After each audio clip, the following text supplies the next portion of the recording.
everybody. Raul here for Bass Musician Magazine, and today we have the great honor and pleasure of chatting with Christian, Big New York de Mesones. Hey, man, you got my last name right. I am very impressed, man. Thank you, Raul. I appreciate it. Living in Latin America for 18 years, I always get the Spanish names right. So there you Thank go. you. I appreciate that. Really. So, Christian, you've been in the business. You've been a bass player for over 40 years. You are an educator. You've got a podcast. You've got all kinds of interesting stuff going on. And we definitely want to touch base on some of those highlights. But we always like to go all the way back to the past. How did you get started in music and on bass? I fell in love with the bass guitar, and probably I remember the moment, actually. It was December 31st, Nassau Coliseum, 1975, New Year's Eve. The show was Leslie West and Mountain was the opening act. The middle group was Blue Oyster Cult, and the headliner was Kiss. And very interesting, that night was the night that changed my life. That was my light bulb moment. I was near the front of the stage. I was on the left side. So I saw Gene Simmons in all his glory. And really interesting for me because before Kiss, I listened to so much different music. I grew up in a household full of all kinds of music, from Latin music, Bulgarian music. My mother's from Bulgaria, and classical and jazz and soundtracks. My mom was a big Barbra Streisand fan, and man, I listened to Funny Lady over and over again, stuff like that. But I never really heard the bass until I heard Gene Simmons and Kiss. So Gene Simmons gets a lot of flack in the bass community, but the reality is that was the first time that I could separate the bass from the guitars and the drums and the vocals, like clearly. So I have to give him credit. So that was my moment. That was my magic moment. And I immediately back then wanted to learn the bass. I remember buying my first bass in Flushing, Queens on Main Street for about I think it was $79, I think. It was a Univox bass. And I chose it over a Fender Mustang, and I should have gotten the Mustang. I think the Fender Mustang back then would be worth a lot of money right now. Yeah. I fell in love with the bass. I've still been in love with the bass. It's the only thing that really holds my attention to over all these years. A lot of people go into learning another instrument, or something else. There's something they want to do because they're so involved in music. But to me, it's bass and all kinds of bass. And so how did you go about learning? In the beginning, I started teaching myself out of a book by Vincent Burdeiss, which I still own that book. I bought it in 76 or 76, I believe. It was a great book, but I didn't understand music. I didn't understand harmony or theory. I remember reading a page called tetrachords, and I didn't understand what that was. So I seeked out somebody locally, and then, I'm one of those kids that I have a very short attention span. I still do, so it was hard for me to find the right teacher. I actually even studied with Ken Smith, and this was 78. So I'm in 11th grade or 12th grade, I believe, and of high school, and I'm going to see Ken Smith, and I'm going to see him, I think every other week or once a week, and I would go to his place in Manhattan, and he'd have a wall of his acoustic basses up, and I would have my back to him, and I'd be reading F. Samandel. And so I'm not the best reader, and it's not my thing. I'm a creator, so I'm over here trying my best with, trying to read this thing with a metronome on, and every time I hit a bad note, stop, do it again. Stop, do it again. So I actually was kind of not happy. I wasn't a happy camper. And I didn't know what I was going to do until I found an advertisement in Guitar Player magazine for Bass Institute of Technology. And that opened my life, opened my world. Unbelievable, Raul. I don't even think Berkeley today can compare to the moments of 1979, 1980 in the halls of Guitar Institute and Bass Institute. You had instructors there that are legends. One of them was Tommy Tedesco, the Wrecking Crew. Wow. Carol Kay's guitar player. And oh my God. And I'm learning how to read and I'm learning how to solo over changes. And even as a rocker, those things didn't really appeal to me, but I forced myself. I was like, I'm going to get this. I'm going to get this. So, yeah, man. So that's kind of my background. From there, you pretty much jumped in. I know that you kind of, those were the times of heavy metal and stuff. So that was kind of the scene that you were jumping into. Yeah, I was always a rocker. I mean, since I mentioned Kiss, you can imagine. My first professional gig was right after BIT. I got a gig for 9 months under contract with a booking agency to play all the military bases in Hawaii, in Oahu. Oh, nice. And I was making about $350 a week, and I was living the legend in my own mind thing. I mean, I'm a New York kid in Hawaii, and I have some really great memories of it. It was really rock and roll. I mean, we were doing 5 sets a night, and one of the biggest things that I remember, which is really cool, was we played this place called Little Orphan Annie's on Salt Lake Boulevard. And it was one of those venues that had 2 entrances, one in the back and one in the front. So the main headliners would be in the front, and the crappy bands, all the unknown bands, the local bands would be in the back. Mm-hmm. And one time we were playing it, and I don't know if you're familiar with Y&T, Yesterday and Today. Yes. A great San Francisco hard rock band, and oh my God, I'll never forget. And I met Phil Kennemore years later, and I brought up that story to him before he passed. I saw him in Virginia. It just warmed my heart that I was part of metal history that way. And then, I came back to New York and started with a bunch of crappy bands trying to find my way, driving a taxi in New York, and not the best lifestyle, but I did have a great band called Twice Shy, and we were part of L'Amour's, the rock capital of heavy metal is really L'Amour's in Brooklyn, and my band was a staple of it. So I'm very proud to always talk about those days, and I still listen to heavy metal to lower my blood pressure. 80s heavy, 80s, by the way, not today's metal, 80s metal. Yeah. Well, and it's interesting because as those of us that have been around long enough that we kind of put music into boxes of decades, that there is a real significant difference between what was going on in the 70s. By the time you had the 80s come along, you had the big MTV movement. There was a lot more exposure, but it was also a more visual kind of thing. And so much of the metal, I think people that couldn't necessarily make it to a concert or get into a venue had at least seen some Kiss's video or Rat video or Poison's video or something. And they're like, whoa, there you go. Right. Not to mention like Van Halen or any of those things that I think made most of us feel like we almost had an authoritative knowledge of what was going on with the bands. And, we'd have the discussions, who was better, David Lee Roth or Sammy Hagar kind of stuff. So... Well, that's because you have so much enthusiasm, so much loyalty.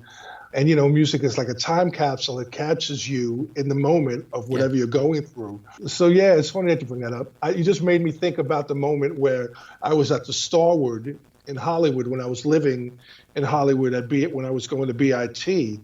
And I was in the audience because I went to see Y&T, and they were headlining, but guess who was opening for them? And guess who got signed to a label that night, and that was Motley Crue. Oh wow! And I wasn't a fan of Motley Crue back then. I did not enjoy them at all. I was like, wow. I was like, this band got signed, but then I saw them years later when they had money and management behind them, and oh my God, night and day difference. It makes a difference, I think, when you get to play every night. Or like if you're on the road and you're playing your instrument every night or every other day, I think it really makes a difference as far as how your musicianship will grow, man. You'll just get better on your instrument by playing it all the time, and it makes a difference, man, than playing at home. Absolutely. I mean? Well, that, and also with the on the road, I've spoken to so many musicians that they love the performing part, but they also recognize that you spend maybe an hour on stage, but you spend 23 hours with your bandmates. And so if the relationships are good, sometimes you can kind of come up with some really great chemistry. But if there's anything not so good, you might put it away while you go on stage for the hour, but the rest of the day you're kind of miserable, and it makes it hard. And so a lot of times you'll see bands that maybe were going a certain way, and then all of a sudden there was a change in the roster. Kind of the problem child was out. They put this other person in, and all of a sudden it was like, whoa, they took off. It's not so weird, man. Personalities, and a lot of people who are not in the music business, they don't understand, especially the diehard fans. They're like, why couldn't you keep it together? Why couldn't you do this? Why can't you guys reunite? All of that kind of stuff. It's sad, but it's so true. Yeah, it's so true. Absolutely. Yeah, absolutely. Well, as we keep on moving, you've gone through the 80s, but again, you have kind of morphed with all kinds of different genres of music, because you've done, Latin. I know you've done some funk stuff, soul, R&B.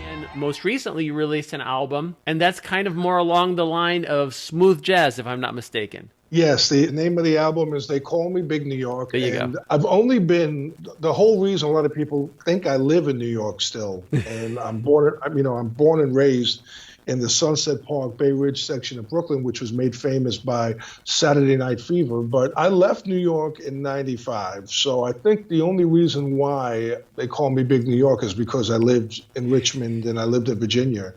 And, you open your mouth and immediately they associate you with a good fella. Mm-hmm. And they think, hey, look, here's Gotti Jr. or something, And I'm like, so that name stuck with me. Yes, smooth jazz. I have to say that when I left New York in 95, it's pretty much where my music took a drastic turn, because it's like I was just surrounded by the urban element. I was working in the record store business, and I was working for a record store chain that my brother was co-owner of, and it basically just serviced the urban community. So we didn't sell any rock. We only sold jazz, gospel, R&B, and hip-hop, and reggae. And hip-hop was the number one seller. This was around the time where Biggie and Tupac were on top of the charts. Mm-hmm. And so we would have these like midnight madness sales where we would sell, could you imagine, we would sell like 3,000 CDs in 2 hours. Wow. Yeah. But that was the climate, that was the time. And I was surrounded by doing, because as a bass player, and I had an open mind, I was getting opportunities to lay these little kind of repetitive bass loops for hip hop artists on the local scene there in Richmond. Sure. And they would always tell me, keep it simple, because I'd like to do like or whatever, do a lot of slap, and they were into this. Boom, boom. Yeah. Boom. I'm like, they wanted like one or two notes repetitive and nothing else, no harmonics, no chords, no pops. I'm like, okay.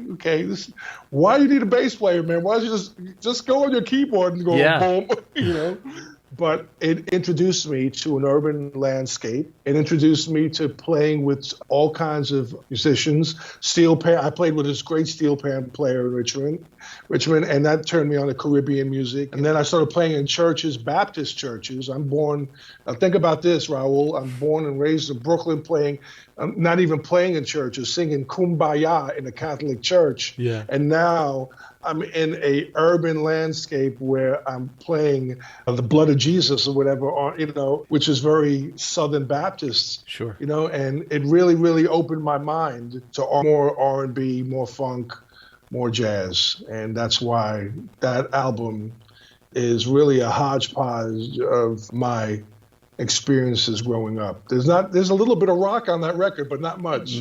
Not much. Just a touch. Just a touch. Just a touch, yeah. There you go. And you've got a new single coming up, Sexy Beast. Yeah, Sexy Beast. You know what? I have a very good friend who you know, Brendan Rothwell. And Yes. I sent him the song, and the first thing he said was like, more bass, more bass. And I'm like, and I try to let people know, especially people who are following you, Raul, when it comes to the bass, I write all my music on the bass guitar. I write the horn lines, the chord changes, and the groove. And I get help from my brother-in-law, who's my producer. So we co-write together. So on Sexy Beast, he wrote the hook, like one of the horn hooks, and I wrote the melodies or whatever. And that's how we work together. But if I can't fit a bass line, so like a solo line, I don't want to play it. It's got to be part of the song. The song comes first. So you'll hear me doubling with the horn on that song and with the trumpet. But for all you bass junkies out there, sorry guys, it's not giving you any bass. But I do have good news. Brendan is one of my featured artists, guest artists on a remix of Throb, which I thought would be out by January, but due to COVID, it's on hold. Hopefully it will be released at the last quarter of this year. And it has Andrew Goucher on it. Nice. It has Vale Johnson, and it has a very good friend of mine, Bill Dickens, the Buddha Dickens. So it is completely bass. I'm throwing the sync at you. Everybody gets a solo. Everybody gets licks. I mean, yeah, it's right up there for you bass fanatics. Very cool. Yep. And I should probably ask, if people want to stay on top of finding this, do they go to bignybassworld.com? That is the one I use. Also connected to that is bignybass.com. I have like 3 URLs connected to that. I have also We Sing the Bass Electric, which is my podcast, connected to that website. I didn't want to have 3 individual websites or it's too much work. It's already having like 3 Facebook groups is a lot, pages is a lot of work. So you could find me Big NY Bass World or Big NY Bass, either one of those. You'll find me. I do have a Facebook page called Big New York too, and I have capacity on my personal relationships on Facebook, and I'm one of those guys. I'm not into doing Christian Davis 2, Christian Davis Mesones 3. I have friends that have all of these people that follow them. It's a lot of work. If you want to get those many people in your life, man, you really got to cater to them. You know what I mean? You just can't accept everybody and then like completely ignore them for the rest. You got to try to build a relationship with them. So I try to keep my one page, my personal page. I try to keep all of my relationships intact and engaged.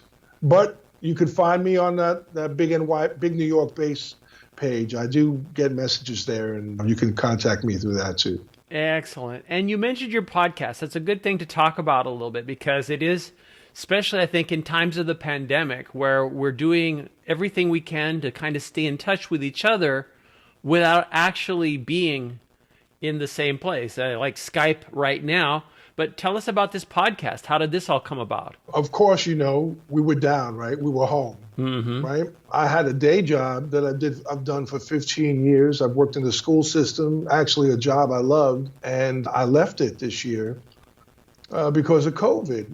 And I have my personal reasons. I just was not feeling really secure about what was happening in the world. And I don't know if you're a Republican or a Democrat, or I don't know if you follow any of that, but, when Donald Trump was president and I turned on the news, it really would make me sick to my stomach. I mean, it was so, no hope. Yeah. To me, I believe in faith. I believe in God, right? So faith is the opposite of fear. And now you're looking at what's happening in the world, and you're isolated, and you're in your house, And all of these projects, your bucket list, so to speak, man. Oh, I'm going to get to them. I'm going to get to them, right? Well, one of them was a podcast. Mm-hmm. And so I made a list of the people who I wanted to do. I didn't want to do what everybody does the same thing. And I'm like, I just didn't want to do that. I wanted to try to do something like a history lesson. So what I would do is I'd reach out to some of these guys who were my heroes when I was growing up. Mm-hmm.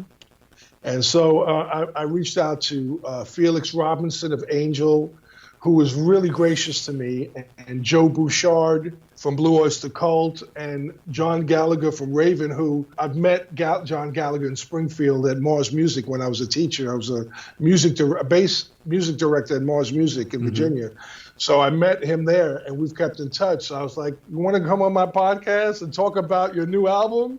And he was really gracious. He said, absolutely. Yeah. So I'm getting all these people who I think deserve that spotlight and who may not get it, especially in the bass community. Now, in the rock bass community, maybe, right? But in the jazz and funk and all of the guys that we all admire, everybody that's doing all that stuff, I think some of these unknown people that were part of history should be acknowledged. So one of the great ones who I had last month was Leo Lyons. Are you familiar with Leo Lyons? Yeah, vaguely. Yeah, 10 years after. Yeah. So this is the guy who played Woodstock, right, in the rain.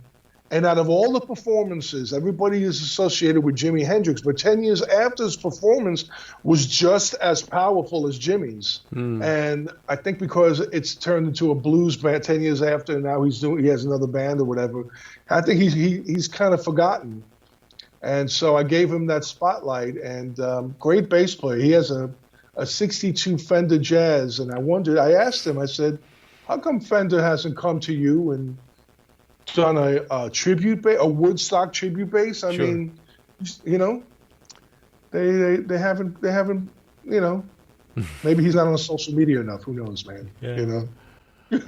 Well, but that's what my podcast is about. Exactly. Very cool. And people can find that, I suppose, in the normal places they find podcasts. It's available on most carriers, Spotify, Apple, Castbox, just to name a few that I can think of. I also have a YouTube channel. The YouTube channel, when I can't get video, what I'll do is I'll do a timeline. So I'll do photographs if I can't get video of the artist. Some artists don't want to be videoed. Sure. So it's kind of interesting because if you hear an interview that is video that's on Spotify and you hear, the artist will pick up his bass and play it. You're like, you're hearing something in the background, but you're not actually seeing it. So it's best of both worlds, I think. Yeah, you could find it on any major platform right now. As you mentioned instruments, and we kind of keep coming back. I know you're kind of a collector, but how are you getting your sound? What gear are you playing on? I have always been an Eden man, I guess for the last 22 years or more. And I have a couple of Eden heads. I'm looking to get something different now. I mean, I went through the transition when David Eden sold the company, and I have some of the products that were post David Eden. I think the David Eden period was the best. Absolutely. And I still have those David Eden speakers, and I refuse to sell them, even though they're sitting in my living room. They're holding up my television. Yeah. What's to me personally, I'm going to go on a personal note here. I think the tragedy of COVID, one of the things that I lost besides losing one of my family members, I also lost a place where I would teach. There was a location in Woodbridge, Virginia called A to G Music. And the owners, Mark and Dee Dee Ball, it was so great to me. And I was allowed to keep all my equipment there. And, and I would just, even if I couldn't find inspiration in my house, I'd go there and they let me go into one of the studios and just work out on things. I could use my loopers, I could use my effects, because I can't use I can't blast in my apartment. I live in a second floor apartment. I can't do that, right? Yeah. So I mean, it just made me, talking to you now, it gave me a moment where I really go, wow.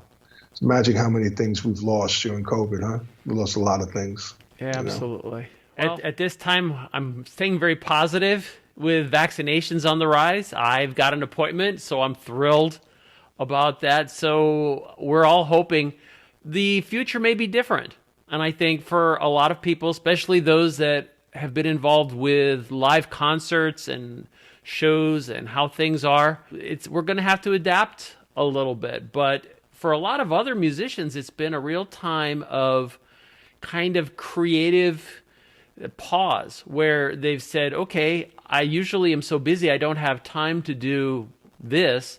Now let me take a moment and I've always wanted to write, or I've always wanted to do a podcast or something, so it's also brought forth some things that are kind of, like what did they say, you can get plants growing out of elephant dung. So even the worst stuff, sometimes you get some really nice things out of.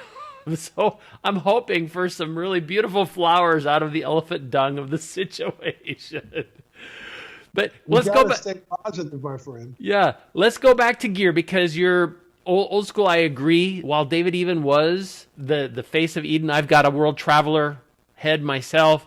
It's part of the reason I transitioned to DNA amplification, because that's where he is. That's what he does now. And so he's definitely a whiz at that stuff, and it's a super, for how I like to hear it, is a super clean sound. I know that has a real impact. I mean, if you're playing heavy metal, or you're playing, people that are playing arenas, or if you're playing small clubs, you're not going to show up with a bank of Marshall amps to a 20-seat venue. Everything is just kind of depending on what you're involved with. But let's go back to your gear. Tell us more. Well, I've stayed with Eden, and I haven't invested. I mean, my early stuff, of course, my early days, I had the Fender Bassman, and I had the Ampeg SVTs. I actually had a custom cabinet that had 215 Gauss with a radial throw of 30 feet that Greg Lake used to play out of, that style. He had two of those. I called it the Growler, and I used to play it in my heavy metal days. But, you get older, and you just don't want to be lugging this stuff. So as far as gear is concerned, my amplification has stayed Eden. But my instruments, I've been playing alembic for a very long time, and I love alembic. I also play Warwick. I have a Dirty Blonde limited edition. Only 200 were made in 2006, I believe, which is a poplar top with a swamp ash bottom. It's light as anything, which now as I get older, I'm looking at weight. There's just a whole bunch of things I'm thinking of completely different, which is what will happen to most of us. I mean, lighter gauge strings. I've been messing around with different strings now. I've been playing for the longest time on my 6-string alembic Epic. I've been using the Ernie Ball hybrid Slinkies, 130 to 32, I believe. But I tried the DR Pure Blues on that, and it's a lighter gauge, but it's nickel, and it's rough on my fingers. So now I'm about to try new Warwicks, which actually are even a lighter gauge, but they're stainless steel, because I prefer stainless steel over nickel. But I will tell you that I just strung some Pure Blues Quantum Core round wounds nickel on my Warwick Thumb with a medium light gauge, which is 100 to 40, and I am so in love with them. I'm so in love with it. It's I'm like, wow. I don't know if I'm going to go to any other string now, But as far as my basses are concerned, so my go-to bass, most of my writing is done on my 6-string alembic. My funk and slap stuff is done on my 6-string alembic and my 4-string Warwick Dirty Blonde Thumb. And also I have a 7-string fretless Conklin bass, which you're going to hear on a track I'm working on right now, a tribute to my dad called Don Pedro. Also, I have a 12-string Dean bass, Rhapsody, I believe. I bought that. One of the reasons why I bought that bass, I always wanted a 12-string. and it was affordable. And when I picked it up, I know it's a Korean bass, right? But it played so well. The action was so low and it was so fast. I couldn't believe I'm slapping on a 12-string bass this well. So I bought it. And so I have that in my arsenal. I also have 2 double necks. I have a custom designed double neck, which has a 4-string fretless top and a 7-string fretted bottom. I designed it back in 1980 during my heavy metal days. It looks like something that you would see in Ben-Hur or something. It's like this biblical looking beast of a bass, you know. It weighs about 30 pounds, so I don't play it out live anymore. Yeah. I've only played it live a couple of times in my life. I also found, I guess it was Facebook, somebody locally was selling a bass, Galveston, which is a Korean bass, I believe, double neck. And it looked really, really good. And the price was amazing. I'm like, this guy can't be selling it for this amount of money. Yeah. So I went, it was in Maryland, so I went to see him and I picked it up and I'm like, the fretlet, the top neck was played fantastic. The bottom neck needs a little work. It's a 5-string fretted. All it needs, I think, is a little bit of adjustment and maybe lighter gauge strings. But they both play well. The electronics are crap, unfortunately. I don't know if I'm going to invest in new pickups or anything on it. But I had to get it. It was, under $500. Get a double neck for under $500. What are you going to do? So I got that. So I have 2 double necks, and I think I'm forgetting. Oh, I have a 5-string custom-made bass, fretless, 5-string fretless, which was designed by myself. The same person who made my double neck back in 1980. His name is Gary Dunford. He lives in Southern California, and he's a great luthier. He has a company that you could find on Facebook called Slugmeister Guitars is the name of his Facebook group. He makes his bodies out of women's exterior. Oh, okay. Bodies. There you go. Yeah. Yeah, I don't know how I don't know if he has a new girlfriend to model for each day. I don't know how that works. I didn't ask him, but I think I've seen those. I think I have. Yeah. They ring a bell. Yeah. So, and the last thing I have, I feel I'm missing something because I have, I think, 12 basses or something. But you know what? I invested in buying that Court Gene Simmons bass. Okay. Because once upon a time, I had the opportunity of owning that Kramer 4-string bass, the Gene Simmons Axe bass. And I missed the opportunity. So I bought this Court bass. And you know what? It plays fantastic. I don't care that it's not worth anything. I don't care it may look stupid. It actually funks like a mad. I mean, the action is strung up with Diodario's medium gauge, and it's awesome. It plays great. And I haven't even changed the strings because I've kept it in the bag all this time. Nice. So, oh, and one last thing, just for your listeners out there. If any people remember Kramer instruments, I used to play Kramer back in my metal days, and I contacted Kramer when they were in New Jersey back in 1981 when I came back from Hawaii, and I went to the warehouse in Neptune, New Jersey, and I met the owner, and I met a couple of luthiers, and one of those luthiers, his name is Paul Ungert. And I don't know if you're familiar with him, but he's a legend. He's the guy who did a lot of this Eddie Van Halen, Frankenstein, Kramer guitars. Oh, very cool. So I got in touch with him and I told him that I think my 8-string, custom 8-string Kramer, I'm noticing that there's a little bit of a bow in about the third and 5th fret, because I could see that the strings are a little closer to the nut, to the board, you know? And I've never seen that before. I've always had a straight line. And I'm like, so I contacted him, and he's the only one in America that has a heated press to fix aluminum necks. Oh, wow. So if anybody out there who's listening to this, that is somebody to look up. Paul Ungert is his name. Unkert, I believe. And yeah, he fixes those basses. So if you have a problem with aluminum neck, nobody buys aluminum neck basses anymore. Unfortunately, they were, I don't know.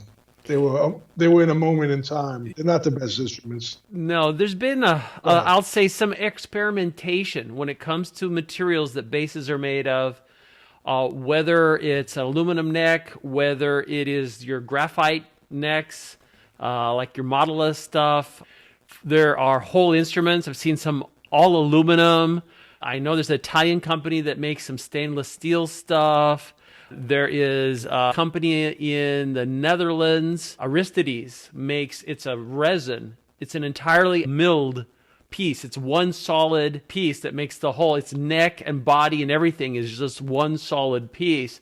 And the molecular design of the resin, it's a composite, is supposed to be close to that of wood. So it's supposed to vibrate similar, to resonate like a wood instrument would. However, they are heavier than all get out. And I've always said that if Batman plays a bass, that would be his bass, because it's got everything. It looks like a Batmobile with the way they could mill it and shape it and all that. So it's kind of cool that way. Now, I'm falling into a comic reference, and I know that you just happen to be somewhat of a comic connoisseur, and you've even been a villain on a Firestorm comic back in the day. Yeah, and when people find out about it, they think it's the coolest thing, because people who knew what was happening back then when it came out, they were like, oh my God, Chris. They actually called me the character's name in the comic book, who was,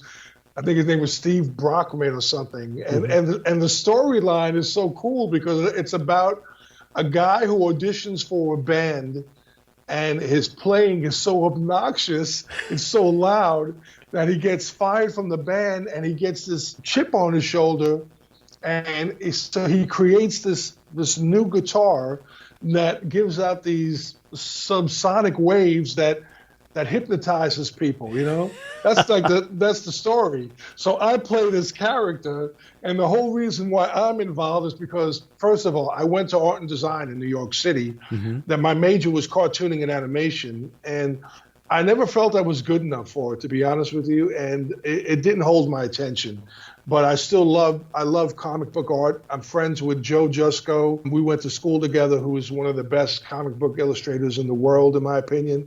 He has just look up Joe Jusko and you'll find out who I'm talking about. But I have a lot of friends in the Marvel universe. Jimmy Palmiotti, who did Daredevil, and Mark Texeira, who was my classmate, who did Ghost Rider and stuff. And I keep in touch with some of these guys. And what in this scenario, my next door neighbor, he actually lived across the street from me. He was a comic book artist, and he dug me a lot. I mean, when we first met, he was like, I can't believe someone like you lives on this block. And I'm like, I told him, I just came back from Hawaii, so I looked like a rock star. I was tanned and long hair and skinny, and I wore black leather and all that kind of stuff. And he was like, what are you doing, man, in Brooklyn, in Sunset Park? And I'm like, man, and I told him who I was, and I was born on this block and all this stuff. So we had a lot in common. And he asked me, he goes, I need help. DC, I'm drawing this comic for DC, Firestorm, and I knew who Firestorm, the character, was, but I wasn't really that familiar with him. And he told me, he goes, I'm going to use this Prince-looking dude to be the villain. And I'm like, no. The villain should never be shorter than the superhero. I told him. I said, I mean, that's just me. That's how, I mean, maybe it works in Spawn, but as far as Firestorm, you should always have a big kind of hulking dude, like Thanos or something. So he was like, well, what should I do? And then I said, well, you could use me. And he looked at me, he was like, do you have any photographs I could use? So I showed him, I gave him the photographs of when I had my hair dyed blonde with I looked like flock of seagulls back then, I had the big do, and he loved it. And he put me in the comic book, man. And I'm part of, I feel really good about these kind of things. That's the best thing about getting old, Raul. Yeah. Because, you build up this bucket list of just these accomplishments, and even if people don't care about them, there was something important because they're on the fringe of pop culture or history or whatever, There you go. Thanks for bringing that up, man. Well, Thank you. I appreciate that. I'm going to put you on the spot here, kind of controversial, and you may, with your involvement with comics, do you prefer Marvel or DC? I've always been Marvel, always been Marvel. But I do have to say that in my early days of collecting Batman and Superman and Flash, DC was there. As a matter of fact, I still have that great comic. It's not in great condition. The one with Superman and Flash racing on the cover. I don't know if you're familiar with that, but they gave it credit at the end of what was it, Justice League or something like that, where they gave it credit. Was it Justice League? I forgot what movie at the end where they're racing at the end or something. Yeah. And they gave and I do love those early Batman. So it's tough, man, but I gotta say, Daredevil. Gene Colan was my favorite illustrator, comic book artist. He's famous for work for Daredevil, and he was my favorite. And and Johnny Romita. I still got work from Johnny Romita in my collection. Well, I know there's going to be people who are going, "Oh, these two comic nerds are going at it." We could. That's definitely a deep rabbit hole. Let's circle back to bass. Lastly, what plans? I know things are still uncertain with COVID, but what plans do you have for the future? What are you working on? Okay, right now I've got about 4 songs. I could release a 5 or 6 song EP, and to be honest with you, I'm very stubborn. When I have a vision and I make my mark, I have to keep it there. I think, really, personally speaking, they call me Big New York as a masterpiece, in my opinion. And I am very hard on myself, Raul. I'm my biggest critic. But I can tell you right now that coming from where I came from, all the years of when I actually stopped playing because I felt like the whole musical dream was just too far-fetched, I really feel like I came through some incredible storms. And that album is, in my opinion, it's just great. And so whatever album I come out with next has got to be as good or better. It can't be below par. So in the meantime, I'm releasing singles. So I've got Sexy Beasts coming out April 30th. Now that is more of a smooth jazz song than it is a bass song. And then I have Don Pedro that I hope to release for Father's Day. And I tell you what, I've got a great sax player on that song. And I tapped Pat Metheny's guitar player to help me with the string arrangements on that. Nice. So I've got a great musician in the name of David Blaymeyers who is helping me with that track. And Maurice Chevalier, who produced Year of the Dragon, is producing that track. And then also I have another song that's dedicated to my late father-in-law who passed away this year from COVID in 2020. And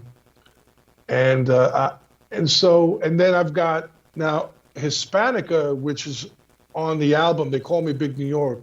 I'm going to release it as a single. Okay. In around July. Now, the only reason why I'm releasing that song as a single, I did a radio edit of it. But I really feel that, there's some people out there that will not take the time to pick up an album. So I really need the world to really take a listen to this song. I wrote the song on my bass. I love the song. I wrote everything on the song, the melodies and everything. And I asked Deborah Galan, who's a great vocalist, to come and give me vocals and sing this melody. And she delivered it. I mean, she hit a home run out of the park. And so I want the world to hear it. It's Latin jazz. It's sung in Spanish. But what the heck, man? It's music. So that's coming out in July. And then what everybody's waiting for, Brendan keeps on kind of saying, when is it coming? When is it coming? I talked to Vale Johnson from Kenny G this weekend. Some of these people are like, when is it coming? Whatever, But it is coming out, and hopefully it'll be out by September, October latest, which is Throb, the Bass Gods remix. Yes. Very nice. Very nice. Yes. So I've got music coming. I've got my podcast coming. I don't know about what's happening with gigs. Before we did this interview, I received a call that I do have a potential gig coming up at a very, very great location here, and I've got my fingers crossed. And if that happens, great. I don't like to go throughout the whole year without no work. Yeah. No performance. And you know what? You know what's on my mind, Raul? How are we going to sound? We haven't played together in a year. Yeah. I mean, how are we going to sound? It's like I'm kind of like you. You mentioned that you've got an appointment for your shot. Now, I did get my shot last week, and Good. 2 more weeks I'll get the second one. Mm-hmm. And I think once that happens, I am going to go out more. I'm still going to wear a mask. I'm not going to double mask it, but I'll wear a mask. I'll still do my best to do whatever I got to do, but I just won't be as fearful as going out. Yeah. And I do know some people who don't care. I know some people who just don't care, and I'm like, man, I hope you don't lose a family member. That's all I've got to tell you, mm-hmm. Because I think once you lose somebody close to you to it, I think you're going to think a little bit about it. God forbid you lose your daughter or someone to it, right? God forbid, right? Yeah. So I don't want to be a downer, man. I don't want to be Debbie Downer on you, bro. There you go. Well, we're going to hope for certainly better times and hopefully some semblance of normalcy. And even if it's a different normal, but something that we all can, pretty comfortably live with.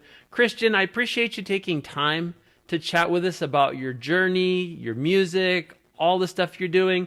People, remember bigNYBassWorld.com to stay on top of what Christian's doing. You've seen him here.